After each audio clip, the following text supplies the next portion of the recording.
Being able to communicate your boundaries well is the difference between having to force people to do what you want and having them do it willingly or get the hell out of your life. Let's talk about it. So, I find a lot of people on their healing journey go from not being able to set boundaries to being a little overly forceful, and then you end up in the same place as you were before, which is not getting your needs met.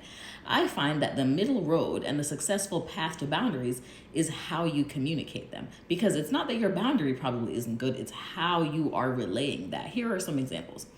And I find this in relationships all the time, and let's say friendships, of telling people what you need. But you say it in a way that sounds like you're talking to a waiter at a restaurant. Like, I need to make sure there's no cilantro because I'm allergic. I need to get affection in a relationship or I'm not going to be happy. I need to have my birthday celebrated or I'm not going to stay. That doesn't inspire someone to want to meet your needs. What I like to do is frame the positive effect of the thing I need or the risk that could come with me not getting my need met. Let's use the example from before. I need affection in a relationship. That sounds a certain way. You can instead say something like, when I receive affection in a relationship, it makes me feel really valued, it makes me feel really loved, and it just makes me want to continue to pour into my partner and stay there.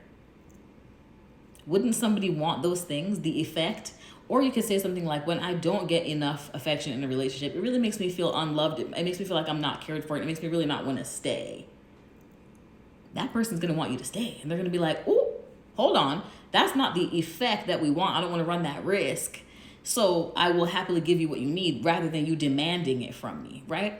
Let's say, for example, you're in the workplace and you disagree with something that's being said based on your expertise. Don't ever sound like the expertise asshole saying your boundary when you know you're right. That sounds like, well, I've done this a million times. I did this at my old job. I've done this for many years and I know that's really not going to work. And I need for y'all to just respect my expertise.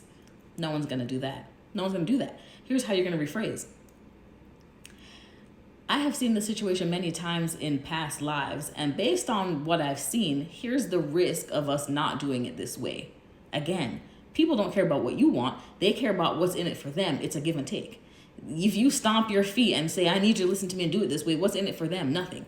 But if you tell them, hey, if we don't go the way I'm saying based on this information that I have, we could run a major risk. That risk could be you looking stupid, you get in trouble, us losing money, right? Those things are things people care about. Now they're bought in to your boundary and to what you think should be happening. Again, always give people a framework of how it relates to them so you're not just making a demand.